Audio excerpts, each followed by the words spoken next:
وي د خوب نه بغیر هم وي د ارمان نه بغیر هم وي او څه خلک داسې شته چې د جانان نه بغیر هم وي زه هر انسان ته ټیټ شوم ملا ویل چې ګناهګار شوي زه هر انسان ته ټیټ شوم ملا ویل چې ګناهګار شوي ما ویل چې ملا مذهب د مسلمان نه بغیر هم وي او لازم نه ده چې خامخا کټر بشلول غواړي لازم نه ده چې خامخا کټر بشلول غواړي شته داسې لیوني چې د ګریوان نه بغیر هم وي او راځه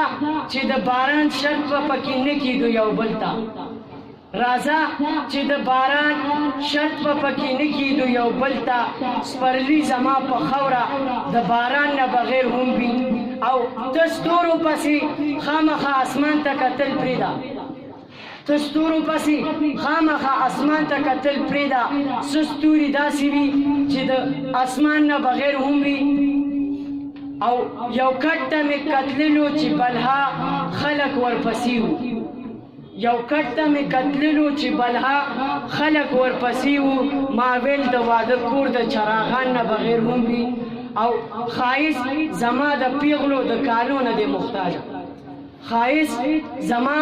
د پیغلو د کالو نه دی محتاجه دا حسن داسې شی دی د پیژان نه بغیر هم وي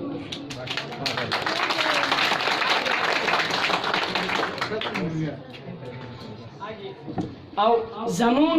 د کلي نه چې تللي چې ستا په زړه کې څه و زمون د کلي نه چې تللي چې ستا په زړه کې څه و داسې چې مړه مړه جړېدې چې ستا په زړه کې څه و او ما په خنجر د زړه په سر چې ستا نامه لیکله ما په خنجر د زړه په سر چې ستا نامه لیکله چې د دې حاله خبرېدې چې ستا په زړه کې څه او ته چې په خوله وي زما شک شو چې د مینې سوال دی ته چې په خوله وي زما شک شو چې د مینې سوال دی په یو بابا چې غوړېدې چې ستا په زړه کې څه او تا چې په غور غور وکتل زما سترګو ته تا چې په غور غور وکتل زما سترګو ته بیا چې موسکې موسکې کېدې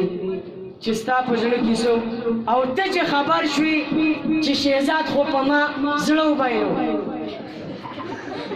ته چې خبر شوې چې شهزاد خو په ما زړه وبایلو بیا چې به مخې له راتلې چې ستا په زړه کې څه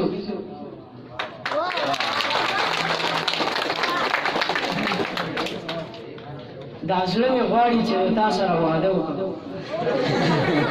دا زړه مې غواړي چې د تا سره واده وکړم خو زما ښځه خفه کېږي نو زه څه وکړم او هغه یوې راته د ځان نه سم میړه جوړ کړ دی هغه یوې راته د ځان نه سم میړه جوړ کړ دی نو څه که یو میړه د پاسه بل میړه وکړم او زه دلته ولاړ یم ګنې تا ته ګورم زه دلته ولاړ یم ګنې تا ته ګورم زه خو د دې ځای نه د خپل پټي ګایا ته ګورم او کتل کومه داسې نه چې ګنې نه ګورم کتل کومه داسې نه چې ګنې نه ګورم خو تا ته نه ګورم زه د خپلې غوا ته ګورم او هغه وخت لاړو چې به ما ویلې چې نه پوهېږي اوس دا واړه دومره پاخه دي په هر څه پوهېږي